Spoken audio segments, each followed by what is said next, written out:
Hey guys, and welcome back to Lost Bits, the series where we explore the unused, altered, and unseen content in gaming. It's been a minute since my last Sonic Lost Bits video, but today we're bringing the Blue Hedgehog back with the first 3D entry on Lost Bits, as today we check out Sonic Colors, both the 2010 Wii original as well as the more recent remakes, and see just what content got shaved off and goes unused. And with all of that said, go grab your wisps and homing attack that like button. It's time to find some Lost Bits. Alright, so before we get to the modern remaster, let's first dive on down to the 2010 original on the Wii. And there, let's kick things off with some unused graphics, first of which let's take a look at the two-dimensional side of things. First up, there are some graphics left over in the archives of the game for an early game over screen that was seen in demos that were shown off at both the E3 and PAX conventions in 2010. The graphics include the starry backdrop, a message reminding the player that the game is coming out in late 2010, and of course, the game's logo. Then next are a few early textures found in an unused archive titled OBJ Drill, and if you've played this game, you'll know that drilling is of course an ability of the Yellow Wisp. And as such, in this archive is the seemingly early design of the Yellow Wisp. Although the shape is basically the same, this one lacks the stripes of the final design, and it has a blue eye as opposed to the brown or orange one that's seen in the final. Then also in this same archive are two more unused textures. First, an early metal box texture which is almost the same, except this unused version lacks the glowing corners seen in the final design. And then secondly, another texture for these boxes, but this time it's a diffuse texture that appears to show that the boxes might have once appeared much shinier than they do in the final version. And lastly for the textures here, there's this placeholder texture sporting some text in Japanese. This is apparently associated with the boss act of Tropical Resort in the game, and the text here simply translates to Area D at the top and Area B at the bottom red segment. Now moving on to the third dimension. First, more so unseen, are a pair of tube-shaped cannon things that are found inside of the Motobug enemies. These also line up with the back circles on the Motobugs and are likely to have been part of a scrapped attack. They are believed to have been meant to fire something backwards towards Sonic while they were ahead of him in a given segment like this. Although not for this game, this plan seems to be supported by a piece of concept art for Sonic Generations, where here we can see this tube shooting out some sort of orb. Sonic Generations would release only about a year after Colors, so with this tube also being here in Colors, maybe this move was planned for both games. And while on the topic of scrapped attacks, next are remnants of a scrapped attack sequence for Rotatatron as well as his second iteration, Refreshinator. Both of these fellas have texture and model data left in the game for a missile attack, with Rotatatron having a black missile and Refreshinator with a white and greenish one. These missiles are apparently what the tubes on their backs were supposed to be for, and the animation Rotatatron uses when launching the ninja stars from his face was once apparently intended for this missile. It's unclear why exactly this move was scrapped. Maybe WMDs that are bigger than Sonic himself being launched around was deemed a bit too much to keep the E for Everyone rating. Who knows? Next up, we have a pair of unused moves and their associated animations for Sonic. One of Sonic crawling on all fours, and then one of Sonic doing a sweeping kick. Both of these animations and moves appear in Sonic Unleashed, and since a lot of data for Sonic is ported here from that game, it's unsurprising that these are here as well. It is believed that these were once intended to be implemented into Sonic's moveset in Colors here, and the likely theory for their removal is that there just weren't enough available buttons on the Wii Remote to fit them in. Next, one thing I heard a few viewers telling me while I was streaming this game is that they don't like how short some of these stages are, and how many acts there are in a given zone. Well, according to internal data, it looks like a few levels were actually split in two in order to increase the number of acts in a zone. Each stage in the game has some identifier text, and when translated, a few of them say something like, the first and second half of the old Act 1, and then old Act 2. For example, I hope I can make this make sense, in Tropical Resort, it appears that Act 1 originally consisted of both Acts 1 and 2 as we know them now, and what was released as Act 3 was actually the original Act 2. There are actually 6 instances of a stage being split in 2, so I guess out of 6 stages, they were able to make 12. This would explain why some stages are pretty short, and I guess this was an easy way to essentially pad the game out with what looks like more content. I guess on paper, 6 acts per zone probably sounds better than 5. Moving on, there are actually several unused stages left over in Sonic Colors, specifically for the simulator levels found in the game. Now unfortunately, I wasn't able to get these to load myself, so all I got to show you here are these screenshots from the cutting room floor, which as always you can find listed down in the description below. Anyways, as you'd expect, these are all essentially just early versions of the simulator levels. Basically, early versions of stages that look like early versions of stages. And then, last up here for the 2010 original, there are a whole bunch of unused voice clips of Sonic for the various boss segments in the game. These are actually left over unused in both English and Japanese, but in the interest of time for this video, except for the first example, I'll only be showcasing the English ones. And as always, if you're interested in hearing the rest though, head on over to the cutting room floor. Anyways, let's get on to Sonic's taunting.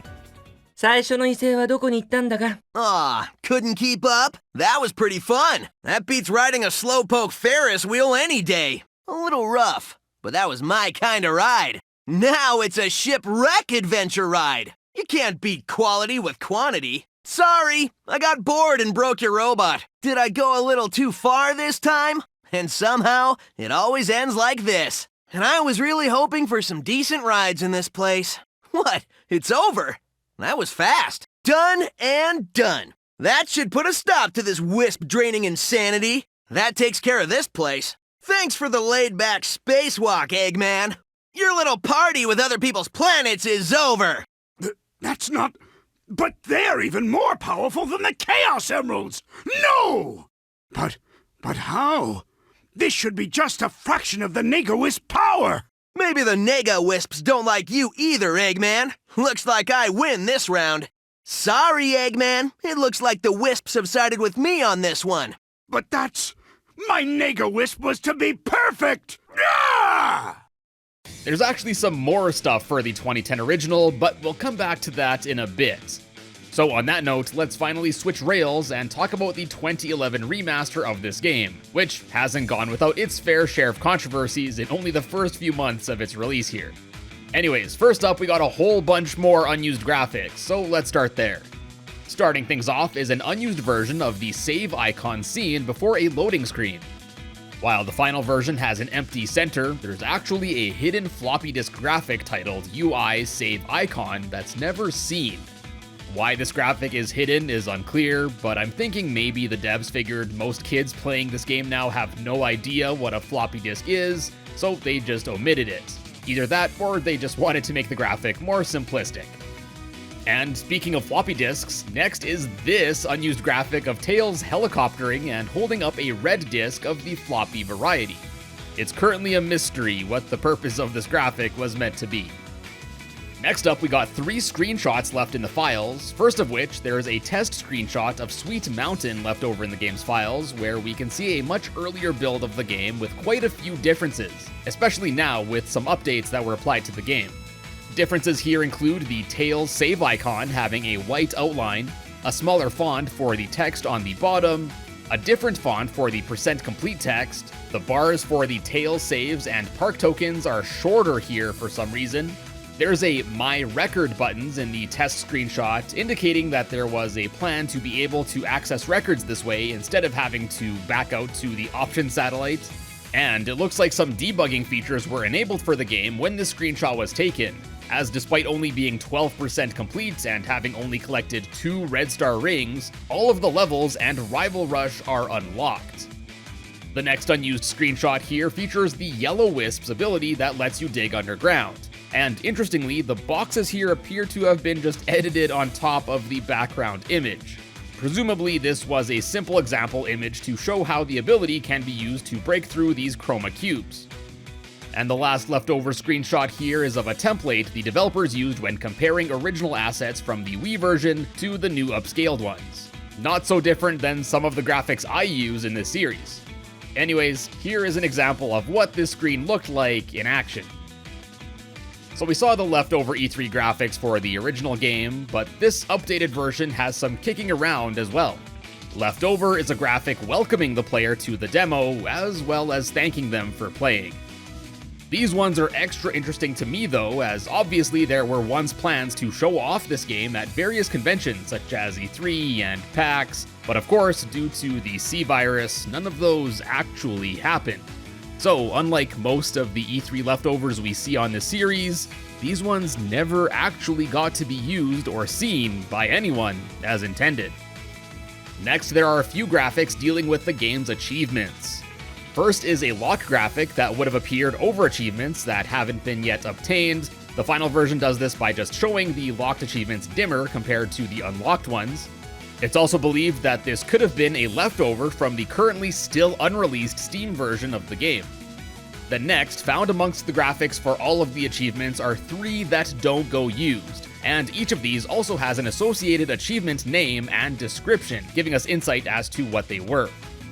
This one here was going to be called Who Ya Gonna Race, and it required the player to beat the time of any ghost racer. So, Metal here required the player to beat all of Metal Sonic's rival challenges. And finally, Ghost in the Machine, which would require the player to upload a ghost. I assume maybe uploading ghost data for a stage. And based on this achievement and the first one, I guess racing ghost data was a mechanic that was scrapped. It's also interesting that the emblems are already crossed out here, and seeing as how only the Metal Sonic Rival Challenge achievement has any additional graphics on the emblem, it might have been axed later on in development, at least compared to the other two. And then lastly for the achievement stuff, we got leftover placeholder graphics for achievements for the, again, currently unreleased Steam version of the game. One set for the achievements being locked, as well as one for unlocking them. These apparently go all the way up to 50 to match the 50 planned achievements that we saw here. The game was slated to be on Steam at least until 4 months prior to release, and unfortunately, I guess due to a last-minute deal, the game is only available on the Epic Game Store on PC. It's currently unclear how long this exclusivity period is for, or if the Steam version will ever be back at all. Anyways, on a brighter note, there are actually a good deal of additional unused placeholder graphics left over in the game. We got these very low-res sprites numbered 0 through 15, which I think are graphics for an explosion animation. Then we have this A-test graphic featuring some colors and how they contrast with some shades of gray. There's this graphic featuring some Japanese text on it, and based on the name, I reckon it translates to something to do with grass. This graphic featuring some more colors as well as various shapes. Then 2 really low quality textures from an old Sega arcade game called Pengo. These were upscaled pretty poorly, definitely not using a nearest neighbor algorithm, something I know all too well from some of my old videos. And then associated with these 2 penguin fellas is a graphic of, definitely not penguin blood. These sprites reference an event test in their file name, so yeah, I don't know, I'll let you guys draw your own conclusions with this one. Next is a graphic that straight up tells us its purpose. This was once used to show the safe draw distance that shadows could reach. And then there's 3 of probably my favorite placeholder graphics that I've come across when making this series. For the first 2, we have a render of both Sonic and Tails with the word placeholder literally written right over them, explicitly indicating their placeholder nature, gotta love that. And finally, probably the best placeholder graphic of all time, we got a really crude drawing of Sonic going fast. Now that's what I call some programmer art. Is that Sonic's nose coming out of his eye? Mouth? Guess we'll never know. And this is actually a good segue to the next set of unused graphics, as this appears to be an early placeholder version of another unused graphic of a silhouette of Sonic running. And this was apparently intended to be used somewhere in the options satellite menus. Quite the upgrade. And in addition to Sonic running here, there are also unused silhouette graphics of Sonic in an idle pose, Metal Sonic, as well as Super Sonic. And speaking of Sonic of the Super variety, this leads us to our next unused graphic, this render of Super Sonic. Wow, back-to-back smooth segues. This render is also believed to have been used as a placeholder for the option satellite menus on the Supersonic screen. But what makes this graphic extra weird is that this is actually a fan-made render of Supersonic by Nibrock Rock, a creator whose awesome renders I've used several times in the past, and hey, may even use for this video. And interestingly, this isn't the only fan-made render left over in the game either, as there's this render of classic Tails kicking around too, this time made by Mike9711.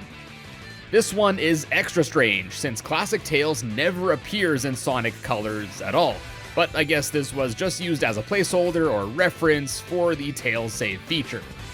It's just super funny to me that with the hundreds of official renders that Sega probably has, the developers at Blind Squirrel Games instead used some fan-made ones.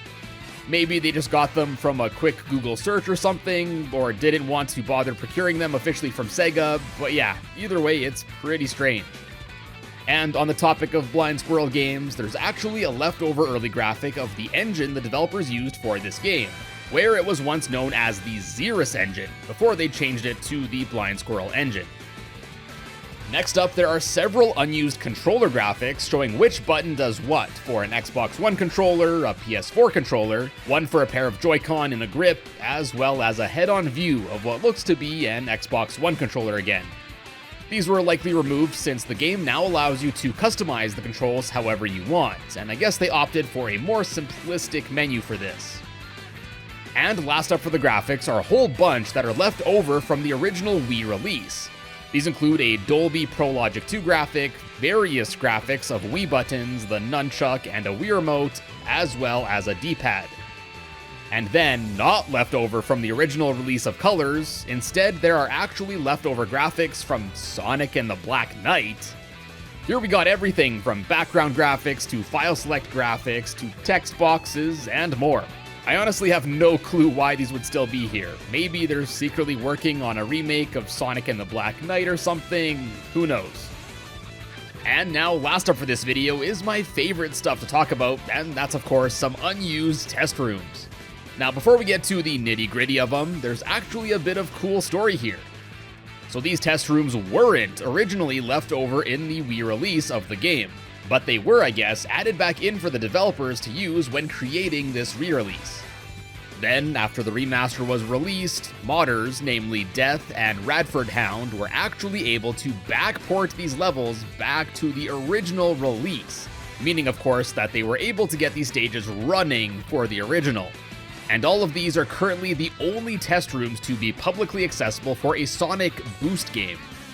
The test stages are generally the same between the original and remade version, with only minor changes, such as adding some new Ultimate version additions such as the Jade Wisp. For this video, I'll be showing you guys the Wii versions here, since I think the backporting is super cool. Anyways, on to the test stages. First up is stage 901, and this appears to be an objects test map.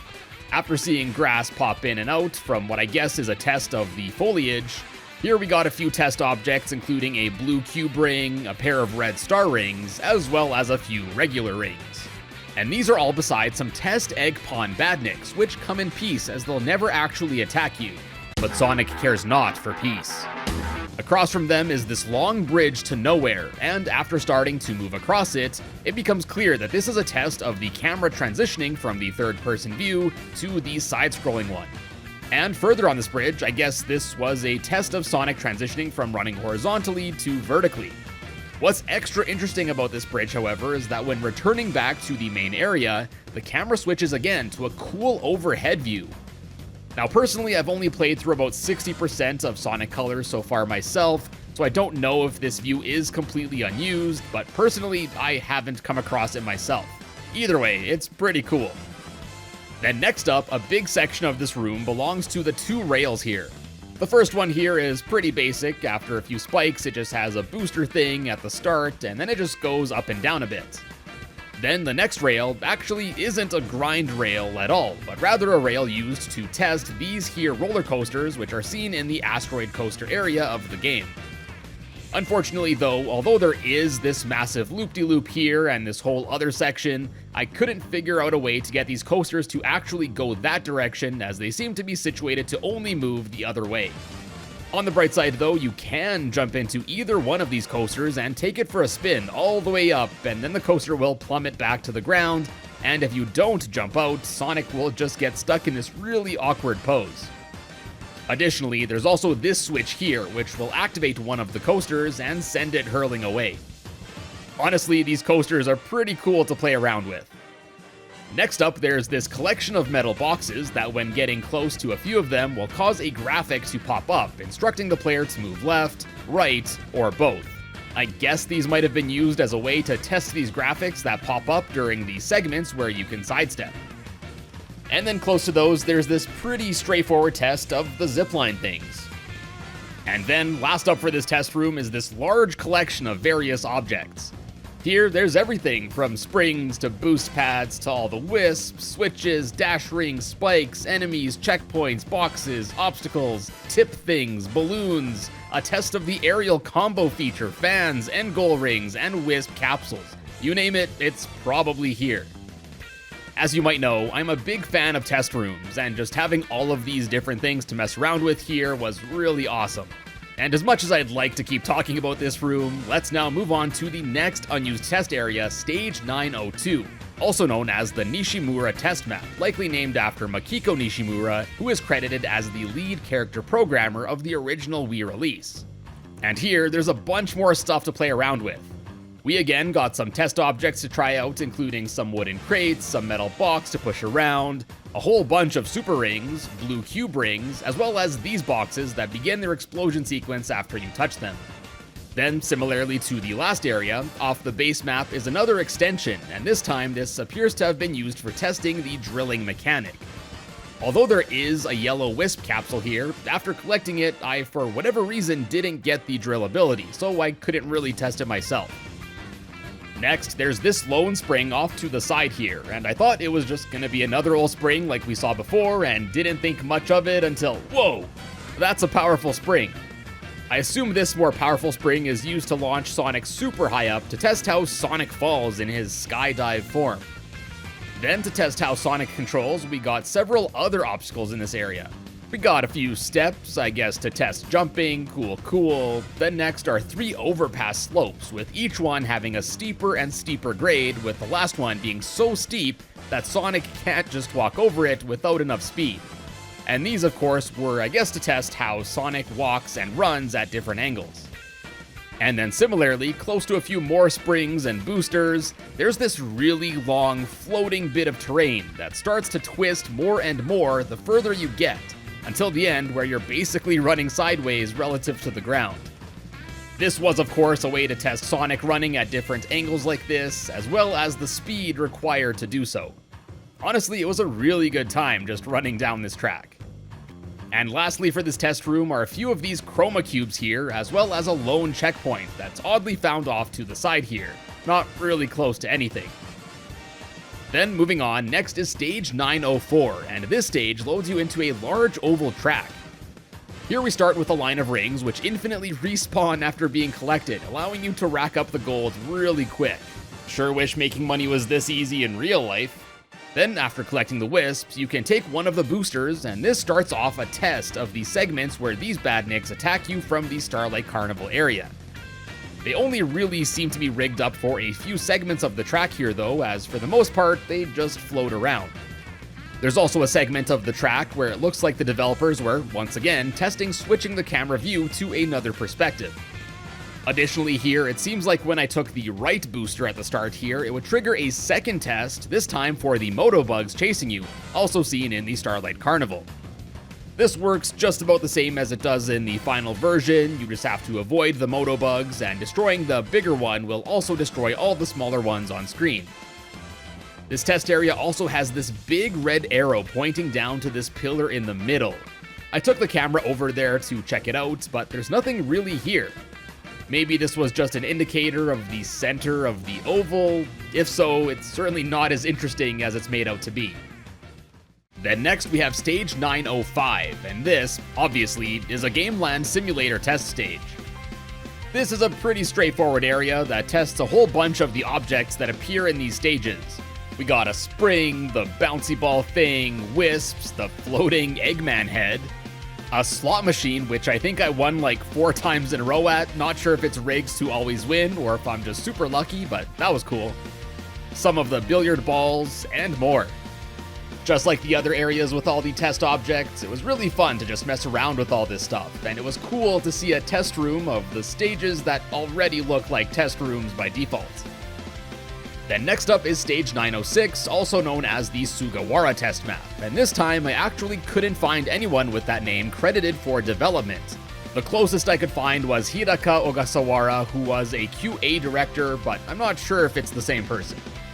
Anyways, if this test map looks familiar, it should, as it's almost identical to the Nishimura test map we saw earlier. As such, it seems that at least 2 developers were using this room for those testing purposes. The only real changes I saw between these rooms is with this line of rings, where stage 906 here has 3 more of the super rings, and it lacks the lone regular ring on the left. There's not really anything else that I didn't mention in the previous room, so now let's move on to the last test room, and we got here stage 999. And unfortunately, there's not all too much here, save for various other platforms that you can't reach due to invisible walls, as well as this pretty basic grind rail here. The area is pretty empty. Due to the nature of the simplicity of the stage as well as this associated descriptor, it's believed that this stage was just used as a simple way to test loading up a stage. There's honestly a big range of test rooms here, from not super interesting to some of the most things I think I've ever got to mess around with in a single test area. And regardless, at the end of the day, I think it's super cool that these were not only discovered in the remake, but again, backported to the original version. I'm hoping this is a trend we see more of in future remakes, because it would be awesome to have more test rooms from past games for us to discover. Till then though, I hope you enjoyed this video on Sonic Colors. If you did, be sure to check out some of my other Sonic videos I've made, subscribe to find your way back for future videos, and as always, thank you all so much for tuning in today, and I will see you in a bit.